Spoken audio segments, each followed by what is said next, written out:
ओम परमात्मने नमः। 33वें अध्याय में महारास लीला। तो श्री सुखदेव जी कहते हैं कि राजन, गोपियां भगवान की इस प्रकार प्रेम भरी समुद्र वाणी सुनकर जो कुछ विरह जन्य ताप शेष था उससे भी मुक्त हो गई और सौंदर्य माधुर्य निधि प्राण प्यारे के अंग संग से सफल मनोरथ हो गई। भगवान श्री कृष्ण की प्रेयसी और सेवका गोपियां एक दूसरे की बाह में बाह डाले खड़ी थी। उन स्त्री रत्नों के साथ यमुना जी के पुलिन पर भगवान ने अपनी रसमयी रास क्रीड़ा आरंभ की। संपूर्ण योगों के स्वामी भगवान श्री कृष्ण दो दो गोपियों के बीच में प्रकट हो गए और उनके गले में अपना हाथ डाल दिया। इस प्रकार एक गोपी और एक श्री कृष्ण, यही क्रम था। सभी गोपियां ऐसा अनुभव करती थी कि हमारे प्यारे तो हमारे पास ही हैं। इस प्रकार सहस्र सहस्र गोपियों से शोभायमान भगवान श्री कृष्ण का दिव्य रासोत्सव प्रारंभ हुआ। उस समय आकाश में शत शत विमानों की भीड़ लग गई और सभी देवता अपनी अपनी पत्नियों के साथ वहां आ पहुंचे। रासोत्सव के दर्शन की लालसा से, उत्सुकता से उनका मन उनके बस में नहीं था। स्वर्ग की दिंब दुंदुभियां अपने आप बज उठी, स्वर्गीय पुष्पों की वर्षा होने लगी। गंधर्वगण अपनी अपनी पत्नियों के साथ भगवान के निर्मल यश का गान करने लगे। रास मंडल में सभी गोपियां अपने प्रियतम श्याम सुंदर के साथ नृत्य करने लगी। उनकी कलाइयों के कंगन, पैरों के पायजेब, करधनी के छोटे छोटे घुंघरू एक साथ बज उठे। असंख्य गोपियां थीं, इसलिए यह मधुर ध्वनि भी बड़े ही जोर की हो रही थी। यमुना जी की रमण रेती पर ब्रज सुंदरियों के बीच में भगवान श्री कृष्ण की बड़ी अनोखी शोभा हुई। ऐसा जान पड़ता था मानो अगणित पीली पीली दमकती हुई सुवर्ण मणियों के बीच में ज्योतिर्मयी नीलमणि चमक रही हो। नृत्य के समय गोपियां तरह तरह से ठुमक ठुमक कर अपने पांव कभी आगे बढ़ाती हैं और कभी पीछे हटा लेती। कभी गति के अनुसार धीरे धीरे पांव रखती तो कभी बड़े वेग से, कभी चाक की तरह घूम जाती, कभी अपने हाथ उठा उठाकर भाव बताती तो कभी विभिन्न प्रकार से उन्हें चमकाती, कभी बड़े कलापूर्ण ढंग से मुस्कुराती तो कभी भौहें मटकाती। नाचते नाचते उनकी पतली कमर ऐसी लचक जाती थी मानो टूट गई हो। झुकने और बैठने, उठने और चलने की फुर्ती से उनके स्तन हिल रहे थे तथा वस्त्र उड़े जा रहे थे। कानों के कुंडल हिल हिलकर कपोलों पर आ जाते थे। नाचने के परिश्रम से उनके मुंह पर पसीने की बूंदें छलकने लगी थी। केसों की चोटियां कुछ ढीली पड़ गई थी। नीवी की गांठें खुली जा रही थी। इस प्रकार नटवर नंदलाल की परम प्रेयसी गोपियां उनके साथ गा गा कर नाच रही थी। परीक्षित, उस समय ऐसा जान पड़ता था मानो बहुत से श्री कृष्ण तो सामने सामने मेघ मंडल हैं और उनके बीच बीच में चमकती हुई गोरी गोपियां बिजली हैं। उनकी शोभा असीम थी। गोपियों का जीवन भगवान की रति है, प्रेम है। वे श्री कृष्ण से सटकर नाचते नाचते ऊंचे स्वर से मधुर गान कर रही थी। श्री कृष्ण का संस्पर्श पा पाकर और भी आनंद मग्न हो रही थी। उनके राग रागनियों से, पूर्ण गान से यह सारा जगत अब भी गूंज रहा है। कोई गोपी भगवान के साथ उनके स्वर में स्वर मिलाकर गा रही थी। वह श्री कृष्ण के स्वर की उपेक्षा और भी ऊंचे स्वर से राग अलापने लगी। उसके विलक्षण और उत्तम स्वर को सुनकर वे बहुत ही प्रसन्न हुई, वाह वाह करके उनकी प्रशंसा करने लगे। उसी राग को एक दूसरी सखी ने ध्रुपद में गाया, उसका भी भगवान ने बहुत सम्मान किया। एक गोपी नृत्य करते करते थक गई। उसकी कलाइयों से, कंगन और चोटियों से बेला के फूल खिसकने लगे।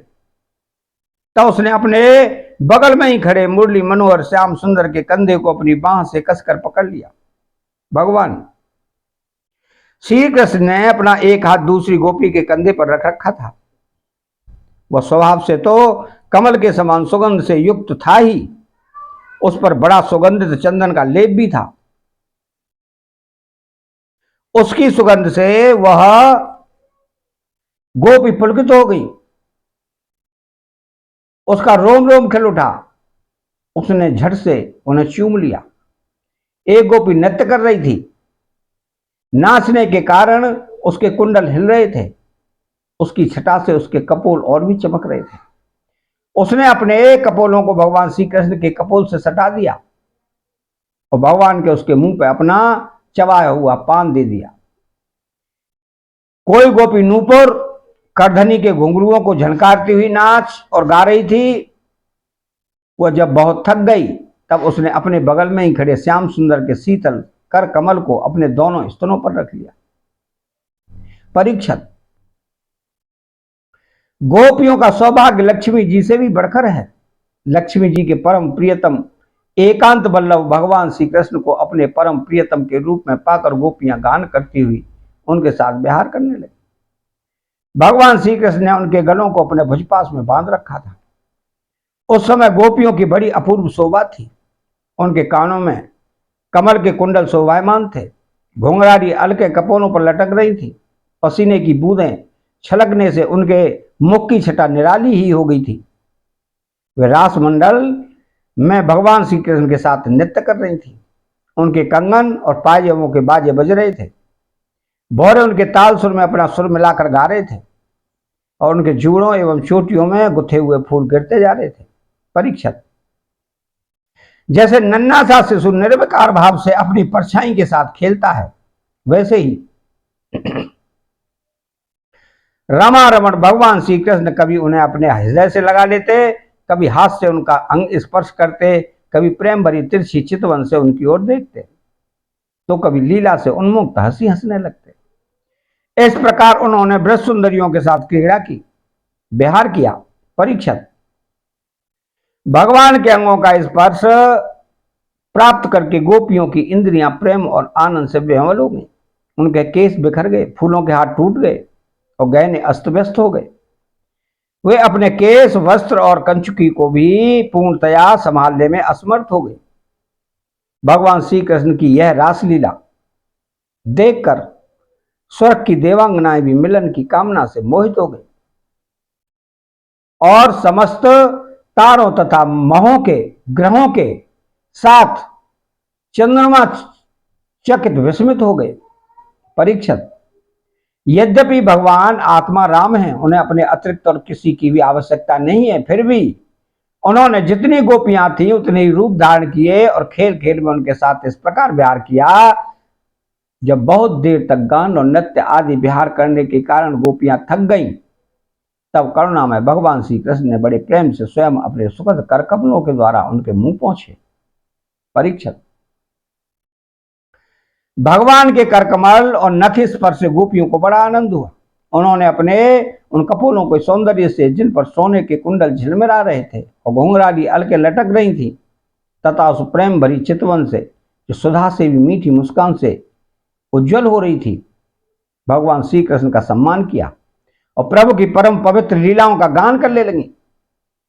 इसके बाद जैसे थका हुआ गजराज किनारों को तोड़ता हुआ हथनियों के साथ जल में घुसकर क्रीड़ा करता है, वैसे ही लोक और वेद की मर्यादा का अतिक्रमण करने वाले भगवान ने अपनी थकान दूर करने के लिए गोपियों के साथ जल क्रीड़ा करने के उद्देश्य से यमुना के जल में प्रवेश किया।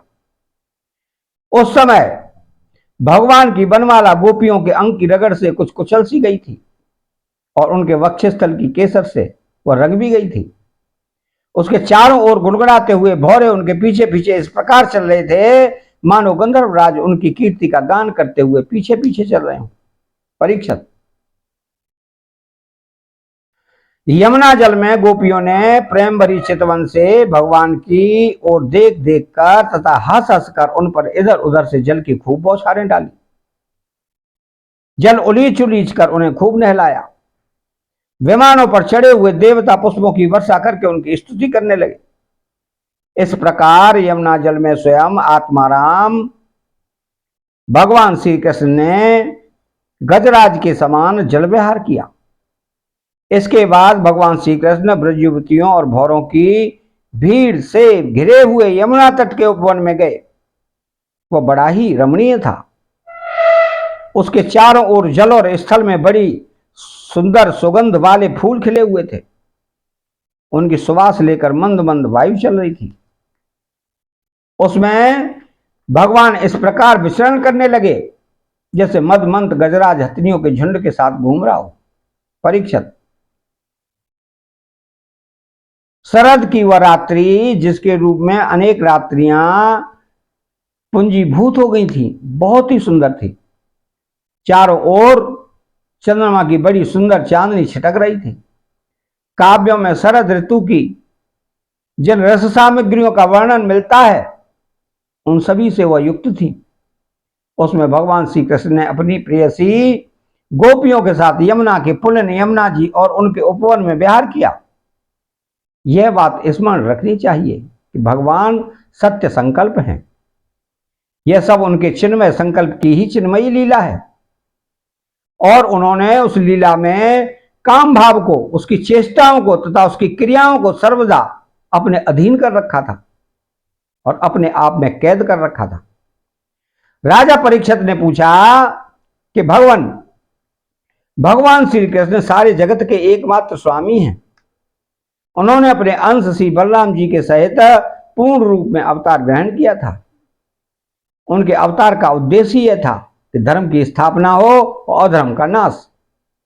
ब्राह्मण, वे धर्म मर्यादा के बनाने वाले, उपदेश करने वाले और रक्षक थे। फिर उन्होंने स्वयं धर्म के विपरीत पर स्त्रियों का स्पर्श कैसे किया? मैं मानता हूं कि भगवान श्री कृष्ण पूर्ण काम थे। उन्हें किसी भी वस्तु की कामना नहीं थी, फिर भी उन्होंने किस अभिप्राय से यह निंदनीय कर्म किया? परम ब्रह्मचारी मुनीश्वर, आप कृपा करके मेरा यह संदेह मिटाइए। तो श्री सुखदेव जी कहते हैं कि सूर्य, अग्नि आदि ईश्वर समर्थ कभी कभी धर्म का उल्लंघन और साहस का काम करते देखे जाते हैं, परंतु इन कामों से उन तेजस्वी पुरुषों को कोई दोष नहीं होता। देखो, अग्नि सब कुछ खा जाता है परंतु उन पदार्थों के दोष से लिप्त नहीं होता। जिन लोगों में ऐसी सामर्थ्य नहीं है उन्हें मन से भी वैसी बात कभी नहीं सोचनी चाहिए। शरीर से करना तो दूर रहा, यदि मूर्खता बस कोई ऐसा काम कर बैठे तो उसका नाश हो जाता है। तो भगवान शंकर ने हलाल विष पी लिया था, दूसरा कोई पिए तो वह जलकर भस्म हो जाएगा। इसलिए इस प्रकार के जो शंकर आदि ईश्वर हैं, अपने अधिकार के अनुसार उनके वचन को ही सत्य मानना और उसी के अनुसार आचरण करना चाहिए। उनके आचरण का अनुकरण तो कभी कभी ही किया जाता है। इसलिए बुद्धिमान पुरुष को चाहिए कि उनका जो आचरण उनके उपदेश के अनुकूल हो उसी को जीवन में उतारे। परीक्षित, कोई सामर्थ्यवान पुरुष अहंकारहीन होते हैं। शुभ कर्म करने में उनका कोई सांसारिक स्वार्थ नहीं होता और अशुभ कर्म करने में अनर्थ नहीं होता। वे स्वार्थ और अनर्थ से ऊपर उठे होते हैं। जब उन्हीं के संबंध में ऐसी बात है तब तो पशु, पक्षी, मनुष्य, देवता आदि समस्त चराचर जीवों के एकमात्र प्रभु सर्वेश्वर भगवान हैं। उनके साथ मानवीय शुभ और अशुभ का संभव कैसे जोड़ा जा सकता है? जिनके चरण कमलों के रज का सेवन करके भक्तजन तृप्त हो जाते हैं, जिनके साथ योग प्राप्त करके उनके प्रभाव से योगी जन अपने सारे कर्म बंधन काट डालते हैं और विचारशील ज्ञानी जन जिनके तत्व का विचार करके तत्व स्वरूप हो जाते हैं तथा समस्त कर्म बंधनों से मुक्त होकर स्वच्छंद विचरते हैं, वही भगवान अपने भक्तों की इच्छा से अपना चिन्मय श्री विग्रह प्रकट करते हैं। तब भला उनमें कर्म बंधन की कल्पना ही कैसे हो सकती है? गोपियों के, उनके पतियों और संपूर्ण शरीरधारियों के अंतःकरणों में जो आत्मा रूप से विराजमान हैं, जो सबके साक्षी और परम पति हैं, वही तो अपना दिव्य चिन्मय शीघ्र प्रकट करके यह लीला कर रहे हैं। भगवान जीवों पर कृपा करने के लिए ही अपने को मनुष्य रूप में प्रकट करते हैं, ऐसी लीलाएं करते हैं जिन्हें सुनकर जीव भगवत परायण हो जाएं। ब्रजवासी गोपों ने भगवान श्री कृष्ण में तनिक भी दोष बुद्धि नहीं की। वे उनकी योग माया से मोहित होकर ऐसा समझ रहे थे कि हमारी पत्नियां हमारे पास ही हैं। ब्रह्मा की रात्रि के बराबर वह रात्रि बीत गई। ब्रह्म मुहूर्त आया। यद्यपि गोपियों की इच्छा अपने घर लौटने की नहीं थी, फिर भी भगवान श्री कृष्ण की आज्ञा से वे अपने अपने घर चली गई, क्योंकि वो अपनी प्रत्येक चेष्टा से, प्रत्येक संकल्प से, प्रत्येक भगवान को ही प्रसन्न करना चाहती थी। परीक्षित, जो धीर पुरुष ब्रज युवतियों के साथ भगवान श्री कृष्ण के चिन्मय रास लीला का श्रद्धा के साथ बार बार श्रवण और वर्णन करता है, उसे भगवान के चरणों में पराभक्ति की प्राप्ति होती है और वह बहुत ही शीघ्र अपने हृदय के दोष, काम विकार से छुटकारा पा जाता है। उसका काम भाव सर्वदा के लिए नष्ट हो जाता है। अतः